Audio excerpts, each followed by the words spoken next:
시편 102편 12절에서 17절 말씀입니다. 제가 봉독해 드리겠습니다. 여호와여, 주는 영원히 계시고 주에 대한 기억은 대대에 이르리이다. 주께서 일어나사 시온을 긍휼히 여기시리니 지금은 그에게 은혜를 베푸실 때라. 정한 기한이 다가옴이니이다. 주의 종들이 시온의 돌들을 즐거워하며 그의 티끌도 은혜를 받나이다. 이에 문 나라가 여호와의 이름을 경외하며 이 땅의 모든 왕들이 주의 영광을 경외하리니 여호와께서 시온을 건설하시고 그의 영광 중에 나타나셨음이라. 여호와께서 빈궁한 자의 기도를 돌아보시며 그들의 기도를 멸시하지 아니하셨도다. 아멘. 물고기는 여러 가지 기관이 있죠. 감각기관이 여러 가지 있어요. 물고기도 눈이 있어서 잘 보고, 물고기도 혀가 있어서 미각도 있고, 물고기도 코가 있어서 냄새를 잘 맡는다고 합니다. 특히 냄새는 기가 막히게 잘 맡는데요. 상어 같은 경우는 몇 킬로미터에서도 있는 사람의 피냄새 딱 맡고 저기 모기가 있다고 쫙 가기도 한다고 합니다. 근데 이렇게 뛰어난 감각을 가지고 있는 물고기들이 잘 느끼지 못하는 것이 있다고 해요. 그게 뭐냐? 물리라고 합니다.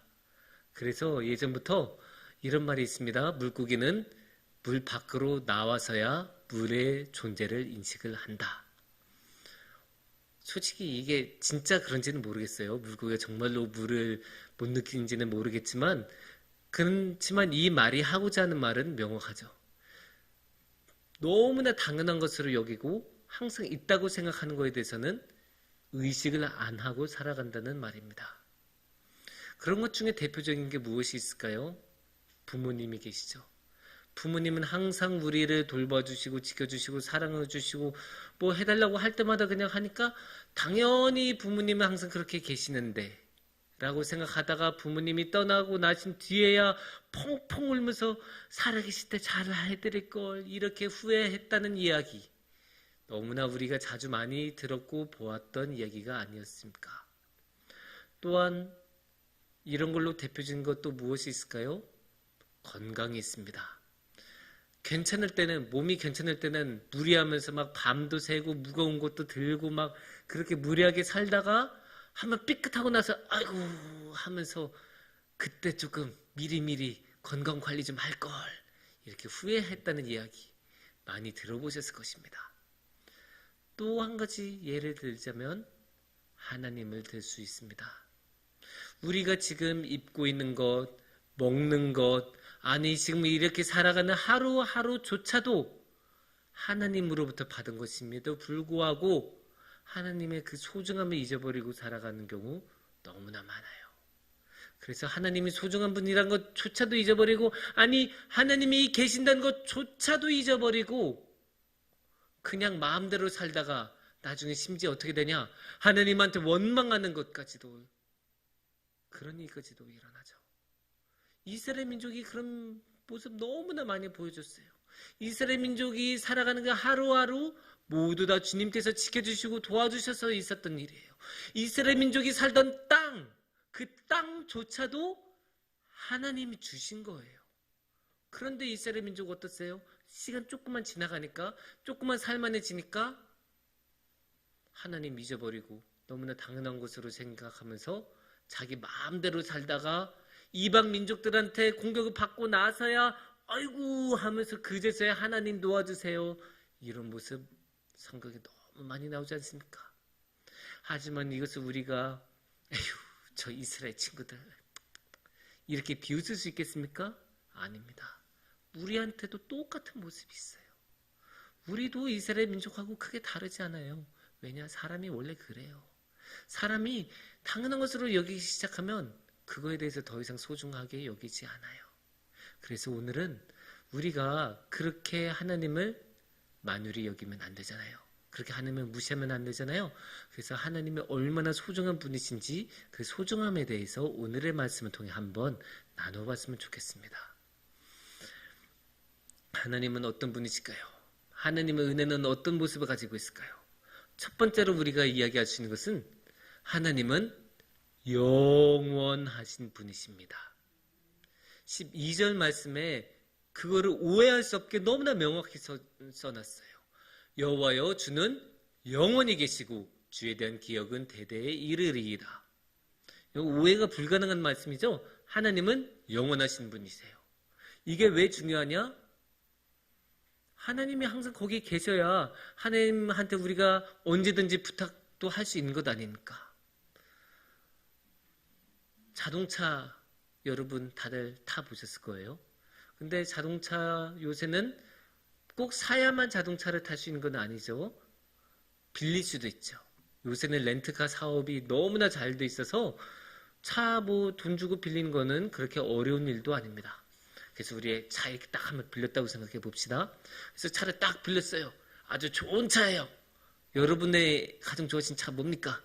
벤츠일 수도 있고 제네시스일 수도 있고 뭐 스포츠카 멋있는 거 포르쉐 이런 거일 수도 있고 아주 멋있는 좋은 차, 성능 좋은 차를 빌렸다고 합시다. 근데 그 차에 대해서 여러분이 애정을 쏟으시겠습니까? 아니에요. 아무리 좋은 차여도 그 차에는 애정을 쏟지 않아요. 왜냐? 당연하잖아요. 이틀, 3일 지나면 그 자동차 다시 돌려줄 텐데 물론 조심히 운전하겠죠. 차 사고 나면 큰일 나니까, 위험하니까.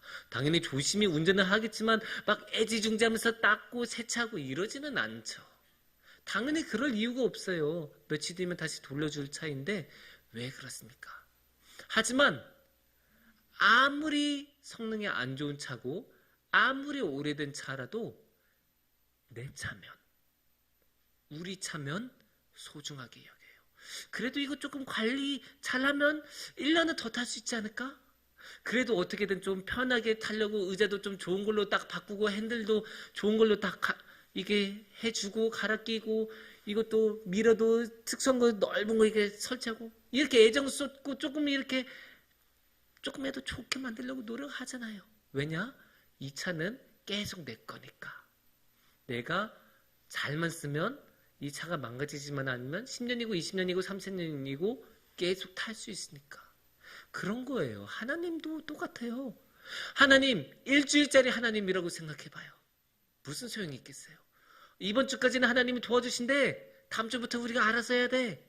그런 하나님께 우리가 기도를 드리겠습니까? 그런 하나님께 우리가 뭘 부탁할 수 있겠습니까? 하지만 하나님은 영원하신 분이세요. 그런 영원하신 분이니까 우리가 우리의 모든 것을 맡길 수 있는 거예요. 우리의 평생을 맡길 뿐만 아니라 우리의 자녀 인생까지도 맡길 수 있는 거예요. 내가 죽어도 몇십 년 뒤, 몇백 년 뒤에도 하나님은 그 자리에 계시고 우리의 자손들을, 자녀들을 지켜주시고 도와주실 테니까. 그런 하나님은 영원히 계신 분이십니다. 이 하나님은 영원히 계시면서 또한 은혜를 베풀어 주시는 하나님입니다. 13절을 보면 잘 알 수가 있어요. 13절에 뭐라고 나오냐? 주께서 일어나사 시온을 긍휼히 여기시리니 지금은 그에게 은혜를 베푸실 때라 정한 기한이 다가옴이니이다. 지금은 그에게 은혜를 베푸실 때라. 하나님께서는 이렇게 은혜를 베푸시는 분이라고 또 긍휼히 여기시리니라고 나왔죠. 긍휼을 가지신 분이라고 성경에서 너무나 명확하게 말씀을 하고 계세요. 그래서 하나님께서는 은혜를 베풀어 주시고 긍휼을 베푸시는 분이에요. 이게 참 중요한 게 하나님께서는 그냥 저 하늘 위에 혼자서 둥둥 떠 있는 그런 분이 아니란 거예요. 하나님은 그냥 혼자서 놀고 계신 분이 아니세요. 하나님께서는 이 땅에 우리를 보시면서 우리를 지켜주시고 우리를 도와주시고 우리에게 은혜를 베풀어 주시는 분이세요. 근데 여기서 참 23절의 말씀이 너무 은혜로운 게 정한 기한이 있대요. 그러니까 우리가 굳이 막 언제 이게 되지 하고 기다릴 필요가 없어요. 부모님들이 아이를 키울 때 참 힘들 때가 있대요. 그게 뭐냐? 뭔가 이것 좀 해라 라고 시켰을 때 애가 예 할게요 라고 말은 하는데 안 해요. 안 하는 경우 너무 많아요. 자 이제 치카하고 자야지 예 하고 안 하고 계속 놀고 있고 막 책 읽고 장난감 가지고 놀고 아니, 마음이 답답해져요. 하겠다고 말을 하니까 얘라고 말했으니까 뭐라고 더 이상 말을 못하겠고, 근데 안 하니까 일은 진행이 안 되고, 그렇다고 또 왜 안 했냐고 말하면 잔소리하는 것 같고, 그러니까 마음만 답답하고 속만 타죠. 장사할 때도 비슷해요. 장사해서 열심히 주문받은 것대로 이렇게 열심히 만들어서 납품을 딱 했는데 대금을 지불을 안 해요. 돈을 안 줘요. 준다고 말은 했는데 차일피일 미루면서 돈을 안 줘요. 속 타고 얼마나 속 타는지 몰라요. 그런데 하나님은 은혜를 주신다고 하시는데 그냥 은혜 줄게, 알았어, 기다려, 이렇게 안 하시잖아요. 오늘의 말씀에서 뭐라고 하세요? 정한 기한이 있다고 말씀하셨어요. 분명히 이때가 되면 줄게, 정확하게 정한 기한이 있다고 기한을 정해두셨어요. 그래서 우리가 더욱더 하나님을 신뢰하고 믿을 수가 있는 거예요. 왜냐, 그때가 되면 하나님은 하시니까. 근데 이렇게 하나님께서 해주신다는 게 그냥 우리에게 은혜를 주시고 우리가 도움을 받아서 그것만 해서 우리에게 은혜가 되는 것 아니에요. 이 은혜를 받는 것을 통해 우리는 하나님하고 소통을 할 수가 있어요. 15절과 16절 말씀을 우리가 한번 볼게요. 15절 말씀부터 보면 이에 문 나라가 여호와의 이름을 경외하며 이 땅의 모든 왕들이 주의 영광을 경외하리니 여호와께서 시온을 건설하시고 그의 영광 중에 나타나셨습니다. 하나님께서 영광 중에 나타나셨어요.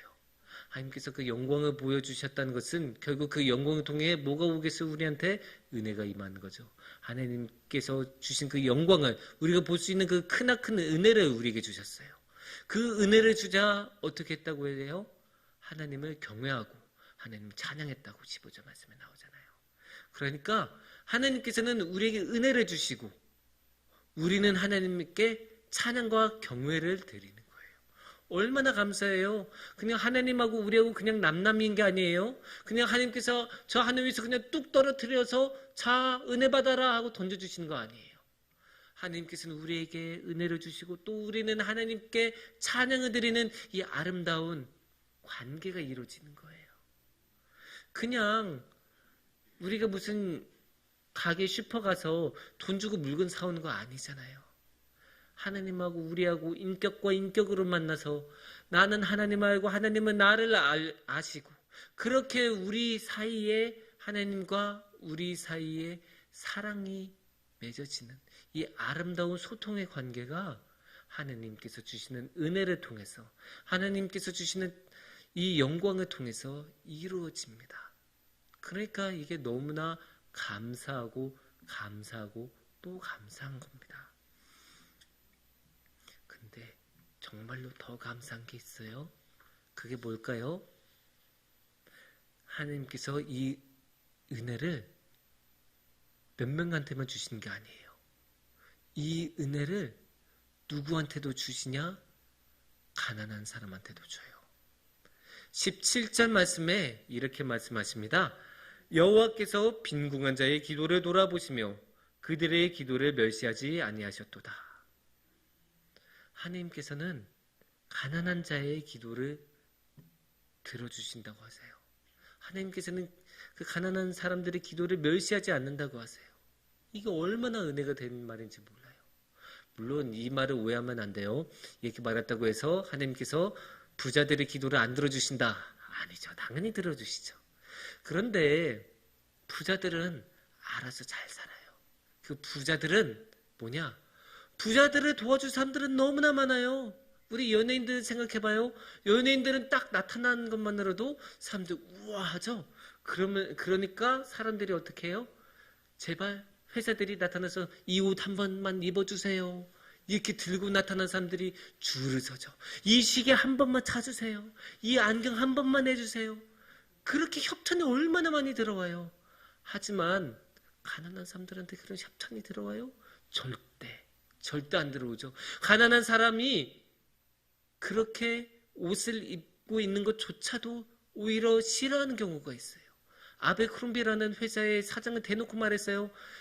우리 회사의 옷을 뚱뚱한 사람들이 입고 그 가난한 사람들이 입는 거 나 싫다.